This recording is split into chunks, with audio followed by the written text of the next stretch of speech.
Ziyan yang berada di samping Xiaoyan tidak tinggal diam.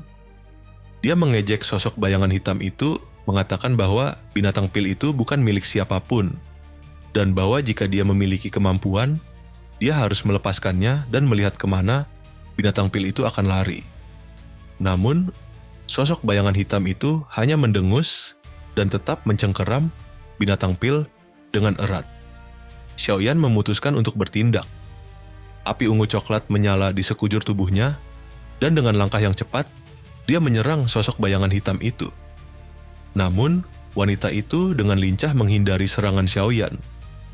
Tiba-tiba, cahaya hijau terang memancar dari bawah topeng hantu yang dikenakannya, dan lebih dari selusin sosok muncul entah dari mana.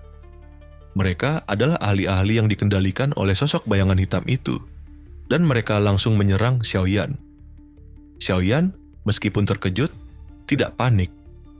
Dia dengan gesit menghindari serangan-serangan itu, tetapi terpaksa mundur beberapa langkah. Dia menyadari bahwa para ahli ini adalah anggota 9 suku ular tanah dalam yang tenang, dan mereka telah dikendalikan oleh sosok bayangan hitam itu dengan teknik yang sangat misterius. Sosok bayangan hitam itu menggunakan teknik yang aneh dan menakutkan. Dia mampu mengendalikan tubuh para ahli itu sementara jiwa mereka masih terjebak di dalam. Xiaoyan merasa ngeri melihat hal ini. Dia menyadari bahwa wanita ini bukanlah lawan biasa. Namun, dia tidak bisa mundur. Binatang pil itu terlalu berharga untuk dilepaskan. Dengan tekad yang bulat, Xiaoyan mengeluarkan boneka iblis langit dan boneka iblis bumi miliknya. Boneka-boneka itu menyerang para ahli yang dikendalikan, sementara Xiaoyan sendiri fokus pada sosok bayangan hitam itu. Dia menyerang dengan kecepatan yang luar biasa, tetapi sosok bayangan hitam itu selalu berhasil menghindar. Saat pertarungan mencapai puncaknya, sosok bayangan hitam itu menggunakan teknik terakhirnya, pengendalian tubuh mata iblis. Mata hijau yang jahat dan misterius muncul di topengnya, dan Xiaoyan tiba-tiba merasa tubuhnya kaku, seolah-olah kendali atas tubuhnya hilang. Namun, Xiaoyan tidak panik. Dia menggunakan kekuatan spiritualnya untuk menyerang mata iblis itu, dan akhirnya berhasil menghancurkannya. Sosok bayangan hitam itu terlempar ke dinding, dan Xiaoyan segera muncul di depannya, siap memberikan pukulan terakhir. Namun, saat dia hendak menyerang, dia melihat wajah di balik topeng itu. Wajah cantik dengan sepasang mata hijau yang indah, dihiasi dengan 3 bintik hijau yang berputar perlahan. Xiaoyan terkejut. Dia mengenali mata itu. Itu adalah pupil bunga ular hijau giok 3, ciri khas dari seseorang yang dia kenal. Dia tidak bisa mempercayai matanya sendiri. "Kamu, Qinglin?" seru Xiaoyan, suaranya penuh dengan keheranan dan kejutan. Sosok bayangan hitam itu, Qinglin, menatap Xiaoyan dengan ekspresi yang keras kepala, tetapi di balik itu ada sedikit kelembutan yang tersembunyi. Pertemuan ini membawa kenangan lama yang terpendam, dan pertarungan yang sengit tiba-tiba berubah menjadi momen yang penuh dengan emosi yang dalam.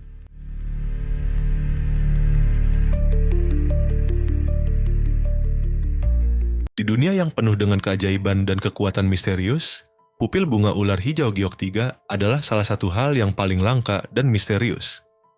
Bahkan, kelangkaannya mungkin melebihi tubuh racun malang milik Xiaohi. Xiaoyan, sang protagonis, hanya pernah melihat pupil bunga ular hijau giok 3 sekali dalam hidupnya. Pertama kali adalah saat dia berada di perusahaan tentara bayaran yang didirikan oleh kakak laki-lakinya. Dan yang kedua adalah saat dia berlatih di Kekaisaran Jiama. Namun, pemilik pupil bunga ular hijau giok 3 saat itu hanyalah seorang gadis kecil yang pemalu, seorang pelayan wanita yang sering diejek dan didiskriminasi karena garis keturunan orang ularnya. Xiaoyan, yang memiliki hati yang baik, tidak pernah memperlakukan gadis kecil ini sebagai pelayan. Dia mengingat masa lalunya yang menyedihkan dan berusaha membantu gadis itu keluar dari sifat pemalunya. Dia memberinya perhatian dan kebaikan yang jarang dia terima dari orang lain. Namun, setelah Xiaoyan kembali dari pelatihannya di padang pasir, dia mengetahui bahwa gadis kecil itu telah ditangkap oleh klan Mo. Untuk menyelamatkannya, Xiaoyan menggunakan berbagai taktik dan bahkan membuat kekacauan besar di klan Mo. Meskipun akhirnya dia berhasil menyelamatkannya, pada saat-saat terakhir, anggota dari rumah ular langit turun tangan dan membawanya pergi. Yao Lao, mentor Xiaoyan, meyakinkannya bahwa rumah ular langit akan memperlakukan gadis itu dengan baik. Tetapi, hati Xiaoyan tetap mengingat gadis muda pemalu itu selama bertahun-tahun. Gadis kecil itu bernama Qinglin, dan dia adalah pemilik pupil bunga ular hijau giok 3 yang langka. Ketika Xiaoyan bertemu dengannya lagi setelah bertahun-tahun, dia terkejut. Qinglin, yang sekarang telah tumbuh menjadi wanita cantik, juga terkejut mendengar Xiaoyan memanggil namanya. Dia bertanya, "Kamu? Bagaimana kamu tahu namaku?" Xiaoyan, yang awalnya waspada dan siap bertarung, kini terkejut dan lega. Dia tidak pernah menyangka bahwa lawan yang dia takuti ini adalah gadis kecil yang dulu dia selamatkan. Ekspresinya berubah menjadi aneh saat dia menyadari bahwa gadis kecil yang lemah dan pemalu itu telah tumbuh menjadi wanita yang kuat dan cantik. Sifat pemalunya yang dulu sudah tidak terlihat lagi. Xiaoyi dan yang lainnya yang menyaksikan pertemuan ini bingung dengan perubahan situasi yang tiba-tiba. Hanya Xiaoyi yang mengenal Xiaoyan lebih awal daripada Qinglin, tetapi dia juga tidak pernah bertemu dengannya. Qinglin yang sekarang memiliki kekuatan yang luar biasa, masih merasakan rasa hormat dan pengekangan di hadapan Xiaoyan.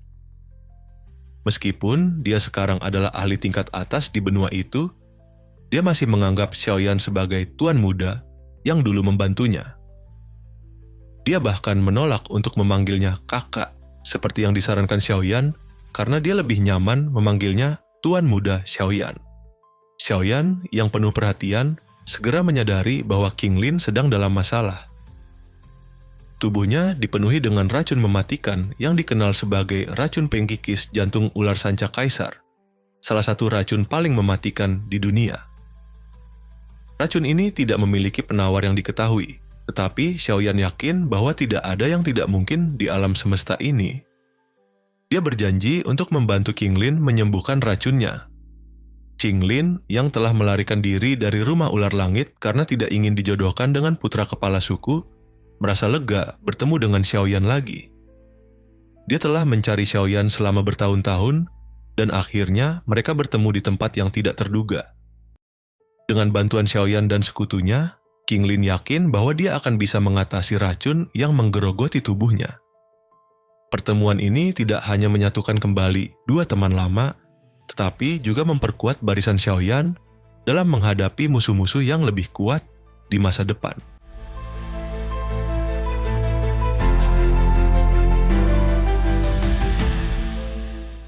Di dalam ruang pil yang sunyi, Xiaoyan dan kelompoknya baru saja menemukan binatang pil, makhluk langka yang sangat berharga.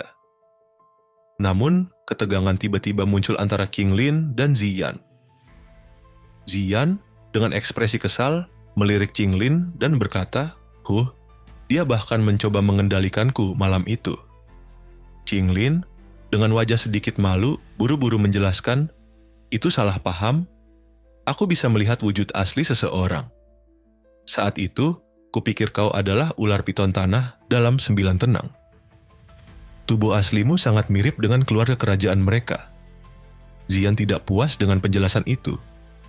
Dia mengerutkan mulutnya dan berkata, "Siapa makhluk-makhluk jelek tanpa kaki itu? Jangan bandingkan aku dengan mereka." Namun, dia buru-buru menambahkan, "Kecuali Cailin Jie. Xiaoyan yang memegang binatang pil yang masih gemetar hanya menggelengkan kepala. Dia tahu bahwa binatang pil ini sangat berharga, tetapi juga rentan terhadap pencurian karena aromanya yang khas. Xiaoyi tiba-tiba mengusulkan, "Mengapa kita tidak membiarkan Qinglin menyimpannya sekali lagi?" Namun, binatang pil segera menggelengkan kepala dengan liar. Matanya berair saat menatap Xiaoyan. Makhluk kecil itu tampaknya sangat tidak menyukai Qinglin. Qinglin merasa malu, sementara Ziyan tertawa melihat reaksi binatang pil. Xiaoyan yang melihat mata besar berair itu tertawa getir. "Apakah makhluk kecil ini mencoba bersikap manis padaku?" pikirnya. Xiaoyi akhirnya mengambil alih. Dia menggunakan kekuatannya untuk mengisolasi aroma pil di tubuh binatang pil, membuatnya terlihat seperti binatang biasa. Xiaoyan lega melihat ini, tetapi sudut matanya berkedut saat melihat binatang pil yang sekarang nyaman dalam pelukan Xiaoyi. Setelah situasi tenang, Qinglin menunjukkan kekuatan misteriusnya. Cahaya hijau menyala di matanya, dan para pengawal yang dikendalikannya menghilang, berubah menjadi sinar cahaya yang kembali ke matanya. Semua orang, termasuk Xiaoyan, terkejut melihat ini. Qinglin menjelaskan, setelah pupil bunga ular hijau giok 3 matang, sebuah ruang dapat terbentuk di dalam mata. Hal-hal yang dikendalikan olehku dapat disimpan di dalamnya. Namun, mereka yang dikendalikan akan melemah secara bertahap karena kekuatan mereka dilahap oleh mataku. Kelompok Xiaoyan tertegun mendengar ini. Kekuatan Qinglin sungguh menakutkan. Namun, Qinglin menambahkan bahwa kekuatannya terbatas. Dia hanya bisa mengendalikan Douzun bintang 2 ke bawah dan hanya binatang sihir dengan garis keturunan ular. Setelah meninggalkan ruang pil, kelompok Xiaoyan bergegas menuju aula utama reruntuhan kuno. Qinglin yang telah mempelajari peta kasar reruntuhan memimpin jalan. Koridor-koridor berkelok-kelok membuat mereka merasa seperti berada di labirin, tetapi akhirnya mereka tiba di aula besar yang megah. Aula itu dipenuhi aura kuno, dan di tengahnya terdapat 10 gugusan cahaya yang memancarkan tekanan misterius. Xiaoyan dan kelompoknya berdebar-debar melihat ini. Mungkinkah ini keterampilan Do kelas Tian?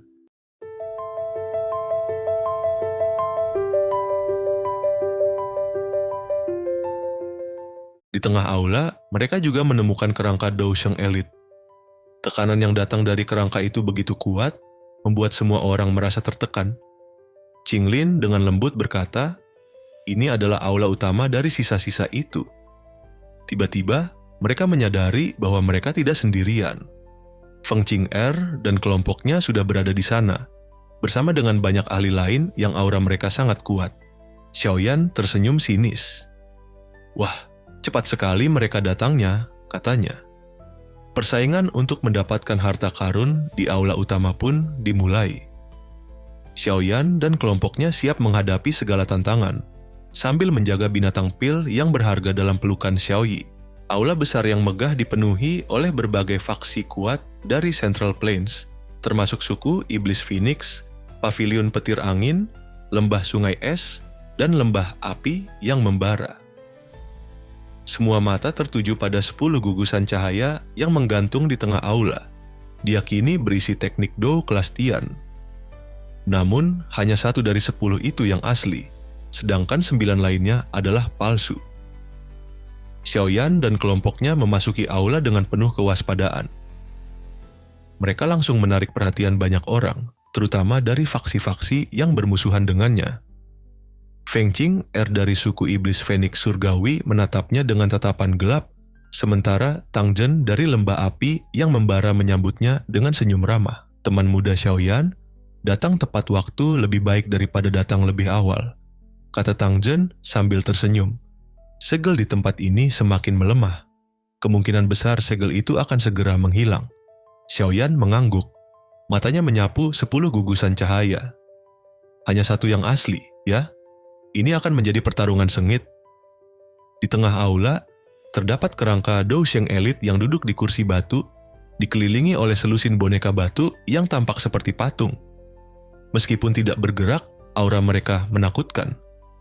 Xiaoyan dan kelompoknya menyadari bahwa boneka-boneka ini mungkin adalah penjaga terakhir reruntuhan ini. Boneka-boneka ini memiliki kekuatan sekelas Douzun, kata Xiaoyan dengan serius. Jika mereka terbangun, pertarungan akan menjadi sangat kacau. Xiaoyi dan yang lainnya mengangguk, wajah mereka penuh kekhawatiran. Qinglin yang biasanya tenang juga terlihat gugup. Kita harus berhati-hati. Boneka-boneka ini bisa menjadi ancaman terbesar kita. Tang Zhen mendekati Xiaoyan dan berbisik, teman muda, kita mungkin bisa bekerja sama jika terjadi situasi yang tidak terduga. Matanya melirik ke arah Lembah Sungai Es dan faksi-faksi lain yang bermusuhan dengan Xiaoyan. Xiaoyan tersenyum tipis. Aku setuju. Dengan musuh di segala sisi, aliansi seperti ini akan sangat membantu. Tang Zhen mengangguk, wajahnya serius. Selain itu, berhati-hatilah dengan boneka-boneka itu. Jika tebakanku benar, mereka akan terbangun saat segelnya dibuka. Xiaoyan mengangguk pelan, matanya menyipit. Situasi semakin rumit, dan dia tahu bahwa pertarungan sengit tidak bisa dihindari. Tiba-tiba, tawa aneh menggema di seluruh aula. Suara itu familiar bagi Xiaoyan, dan hatinya langsung dipenuhi niat membunuh. Hantu tua Zaixing, gumamnya pelan. Dari kegelapan, sosok-sosok dari aula jiwa muncul, dipimpin oleh Zaixing, seorang ahli yang sangat ditakuti. Wajahnya penuh dengan senyum sinis saat dia menatap Xiaoyan. Cika-cika, sepertinya kali ini aku tidak terlambat. Xiaoyan mengepalkan tangannya, matanya penuh dengan tekad. Akhirnya kalian muncul. Aku sudah menunggu untuk menyelesaikan urusan kita. Suasana di aula besar semakin tegang. Segel pada gugusan cahaya semakin melemah, dan semua orang siap untuk berebut harta karun. Xiaoyan dan kelompoknya bersiap untuk menghadapi segala kemungkinan sambil menjaga binatang pil yang berharga dalam pelukan Xiaoyi. Semua orang tetap bersama. Jangan berpisah, kata Xiaoyan dengan suara tegas. Kita tidak tahu kapan boneka-boneka itu akan terbangun atau kapan musuh kita akan menyerang. Qinglin mengangguk, matanya penuh dengan tekad. Aku akan menggunakan murid bunga ular hijau giok 3 jika diperlukan. Kita tidak bisa kalah di sini. Segel akhirnya menghilang, dan 10 gugusan cahaya mulai bergetar. Semua orang di aula besar langsung bergerak, berebut untuk mendapatkan teknik Dou kelas Tian yang asli. Pertarungan sengit pun pecah, dengan energi Dou Qi yang meledak-ledak memenuhi udara. Xiaoyan dan kelompoknya bergerak dengan cepat, menghindari serangan dari berbagai faksi. Namun, tiba-tiba, boneka-boneka batu itu mulai bergerak. Mata mereka terbuka, memancarkan cahaya merah yang menakutkan. Boneka-boneka itu terbangun, teriak Xiaoyi. Xiaoyan mengerahkan kekuatannya, siap menghadapi ancaman baru. Bersiap, ini akan menjadi pertarungan yang panjang.